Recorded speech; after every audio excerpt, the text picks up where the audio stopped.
प्यारे छात्रों, हिंदी के पेपर में निबंध लिखने के लिए पूछा जाता है जो कि 9 अंक का पूछा जाता है।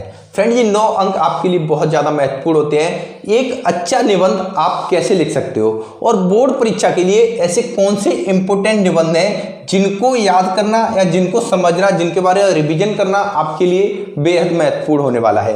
क्योंकि बोर्ड परीक्षा के ज़्यादा दिन बचे नहीं है, सिर्फ 3 महीने में आपको सब कुछ तैयार करना है। तो आज की इस वीडियो में आपको कुछ 5 इंपॉर्टेंट निबंध बताऊंगा, उनको कैसे लिखना है, उनकी ट्रिक बताऊंगा।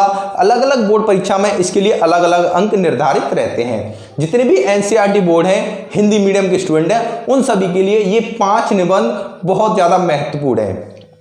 इन ट्रिक को उपयोग करके आप अपनी बोर्ड परीक्षा में हिंदी के पेपर में निबंध में मार्क्स लगभग कंफर्म कर सकते हो। सबसे पहले बात करते हैं वो 5 कौन से महत्वपूर्ण निबंध हैं जिनके बारे में आपको पढ़ना है। फिर बात करेंगे उन निबंध को लिखने का क्या तरीका है, कौन से प्रोसेस में आपको उनको लिखना है जिससे आपको पूरे मार्क्स मिल सकें। सबसे पहले निबंध की बात करेंगे तो फ्रेंड, जो देश में सबसे ज्यादा इश्यू चलता है वो जनसंख्या नियंत्रण। इसके बारे में देश बहुत भयानक स्थिति में जाता जा रहा है, तो इसके बारे में प्रत्येक छात्र को पता होना बेहद जरूरी है। इसीलिए जनसंख्या नियंत्रण का निबंध आपके लिए काफी ज्यादा महत्वपूर्ण हो जाता है। दूसरी बात करें, जब भी पॉलिटिक्स पार्टियां होती हैं वो सब भ्रष्टाचार के ऊपर बात करती हैं कि देश में भ्रष्टाचार बढ़ रहा है, घट रहा है, तो इसके बारे में भी प्रत्येक छात्र को पता होना चाहिए। तो दूसरा इंपॉर्टेंट निबंध आता है वो है हमारा भ्रष्टाचार। तीसरा बात करते हैं उन्नति के क्षेत्र में, तो वहां पर विज्ञान के बारे में बात होती है। विज्ञान एक वरदान है या अभिशाप है, इसके बारे में भी प्रत्येक छात्र को पता होना चाहिए। तो तीसरा महत्वपूर्ण निबंध है वो है हमारा विज्ञान का। चौथी बात करेंगे, आजकल बॉर्डर पर बहुत ज्यादा आतंकवाद आपको देखने को मिल रहा है, तो आतंकवाद के बारे में भी प्रत्येक छात्र को पता होना बेहद जरूरी है। तो चौथे नंबर पर हमारा जो महत्वपूर्ण निबंध आता है वो है आतंकवाद की सिचुएशन, यानी आतंकवाद को कैसे खत्म किया जा सकता है, कैसे से निपटा जा सकता है, ये इसका विस्तार कहां कहां तक फैला है, इसके बारे में आपको निबंध लिखना है। और 5वें निबंध की बात करें तो वो है हमारा प्रदूषण को लेकर के। प्रदूषण को लेकर के भी देश बहुत चिंतित है, तो प्रदूषण अथवा स्ट्रोक यहां पर आ जाता है कोई मेरा प्रिय कवि। तो फ्रेंड, अगर आपने यहां पर इन 5 निबंध को देख लिया तो 100% श्योर, मैं दावे के साथ बोल रहा हूं, आपकी बोर्ड परीक्षा में जो भी कोई निबंध आएगा, इन 5 निबंध में से कोई कम से कम 3 निबंध आपको देखने को मिल जाएंगे। और 3 में से कोई भी आप एक आसानी से कर सकते हो। करने के बाद 9 नंबर डेफिनेटली आपके कंफर्म हो जाएंगे। तो इन 5 निबंध को नोट कर लो अभी से अपनी हिंदी वाली नोटबुक में कि मेरे को यानी पेपर होने से पहले इन 5 निबंध का एक बार अच्छे से रिवीजन करना है। अभी बात करते हैं, कोई भी निबंध ले लो, उसको आप लिखोगे कैसे। तो लिखने के लिए यहाँ पर कुछ तरीके होते हैं, उनको मैं आपको बताऊंगा कि निबंध कोई भी लिखना आपको कैसे है। चलिए यहाँ पर हम एक निबंध को ले लेते हैं, ये वाला जनसंख्या नियंत्रण। इस निबंध को कैसे लिखना है, बहुत सारे छात्र क्या क्या गलतियां करते हैं। जैसे उन्होंने निबंध ले लिया जनसंख्या नियंत्रण, तो इसको वो डायरेक्टली लिखते जाएंगे।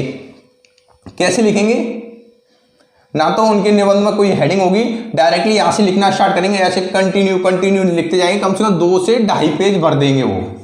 हालांकि उन्होंने लिखा बिल्कुल सही है, लेकिन लिखने का जो क्रम है वो उन्होंने गलत कर दिया, यानी पूरा का पूरा उन्होंने पेज भर दिए। तो इसको देखते हुए जो 9 नंबर का निबंध था वहां पर उसको 5 नंबर मिल जाएंगे, इससे ज्यादा आपको नंबर नहीं मिलेंगे। देखिए, निबंध आपको लिखना है तो उसमें आपको सबसे पहले ध्यान देना है कि आपका निबंध जो भी होगा वो हेडिंग के रूप में होगा। हेडिंग के साथ साथ उस निबंध में आपके पैराग्राफ भी होंगे, PARAGRAPH, ठीक है। हेडिंग के साथ साथ उसमें आपको पैराग्राफ यूज करनी है। पैराग्राफ यूज करने के साथ साथ आपको क्या यूज करने हैं, उसमें मुहावरे। अगर आपने याद किए हुए कुछ मुहावरे डाल सकते हो उस निबंध में, तो आपका निबंध और ज़्यादा इंटरेस्टिंग बन जाता है। जो भी निबंध आप लिखोगे वो आपको अपनी भाषा में लिखना है, किताबी भाषा में बिल्कुल नहीं लिखना है। जैसे आपने मान लीजिए किताब से रट्टा मार लिया, उसी को लिख रहे हो, तो वहाँ पर भी आपको पूरे नंबर नहीं मिलते हैं। जो भी निबंध लिखोगे वो आपकी सिंपल लैंग्वेज में होगा, आपकी भाषा में होगा, सरल भाषा में होगा, इसी भाषा में आपको लिखना है। चौथी बात करें, कोई भी महत्वपूर्ण कथन होता है, जैसे किसी का कोई नारा होता है, कोई महान जो बड़े बड़े आदमी थे उन्होंने कुछ महत्वपूर्ण बातें बोली, जैसे स्वामी विवेकानंद ने कुछ बोला, तो उनके जो कथन होते हैं, अगर आप चाहो तो उन कथन को लिखने के बाद उसे अंडरलाइन कर सकते हो। अगर आपने अपने निबंध में इन सभी चीज़ों का ध्यान रखा है तो वहाँ पर आपको नंबर ज़्यादा मिलने के चांस होते हैं। आपके निबंध में कम से कम 5 से 6 हेडिंग होना बेहद ज़रूरी है। 5 से 6 हेडिंग नहीं, यानी 6 हेडिंग तो आप कम से कम लिखना, 5 से कम हेडिंग लिखने की बिल्कुल भी गलती मत कर देना। तो 5 हेडिंग में तो आपकी 3 हेडिंग तो बिल्कुल फिक्स रहती है। कौन सी वो 3 हेडिंग है? जैसे देखिए रूपरेखा, इसके बाद आ जाती है आपकी प्रस्तावना, और एक सबसे लास्ट में जो आती है उपसंहार। ये 3 हेडिंग तो आपको हर किसी निबंध में यही लिखनी है। तो आप बची कुछ 2 या 3 हेडिंग तो अपने दिमाग से भी बना करके लिख सकते हो, जिससे आपका निबंध है और ज़्यादा अट्रैक्टिव इंटरेस्टिंग बन सकता है। तो आपको अपने दिमाग से सिर्फ 3 हेडिंग सोचनी है, और 3 हेडिंग तो ये फिक्स है, ये आपको लिखनी ही लिखनी है, कोई भी निबंध हो। तो फ्रेंड इन हेडिंग्स में आपको कैसे लिखना है, चलिए यहाँ पर मैं आपको बताता हूँ। जैसे आपने मान लीजिए ये रूपरेखा ही ले लिया, इस रूपरेखा को आप कैसे लिखोगे? चलो इसको मैं थोड़ा साफ कर देता हूँ। यहाँ पर इस निबंध है जनसंख्या नियंत्रण, इसकी पहली जो हेडिंग है वो है रूपरेखा। तो यहाँ पर आपको जैसे लिख दिया ये, इसके बाद क्या हेडिंग लिखनी है आपको? रूपरेखा। जैसे ये लिख दिया। अब रूपरेखा में कौन सी हेडिंग्स आती हैं, यानी आप निबंध में नीचे जितनी सारी हेडिंग लिखोगे वो सारी की सारी हेडिंग आ जाती है आपकी रूपरेखा में। तो इसमें मान लीजिए ऑप्शन नंबर 1 पहली हेडिंग लिखोगे आप प्रस्तावना, तो मैंने लिख दिया प्रस्तावना।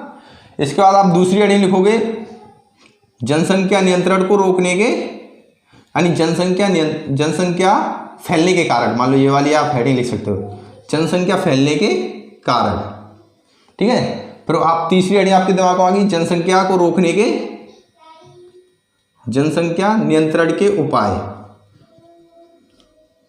नियंत्रण के उपाय, ये तीसरी हेडिंग आ गई। इसके बाद आप मान लीजिए और कोई हेडिंग आपके दिमाग में आ रही हो जनसंख्या से रिलेटेड, यानी जनसंख्या नियंत्रण के फैलने से क्या क्या मतलब भयानक दृश्य हो सकते हैं, क्या क्या मतलब बीमारियां फैल सकती हैं, जो भी है आपके दिमाग में जो भी हेडिंग आ रही है उसे यहाँ पर आप ऐड करते जाना है, जैसे डी और ई। सबसे लास्ट में आपको क्या लिख देना है? उपसंहार। तो रूपरेखा में क्या लिखना होता है आपको? सारी जितनी भी आप निबंध में हेडिंग लिखने जा रहे हो वो सारी की सारी हेडिंग आपको रूपरेखा में डाल देनी होती है।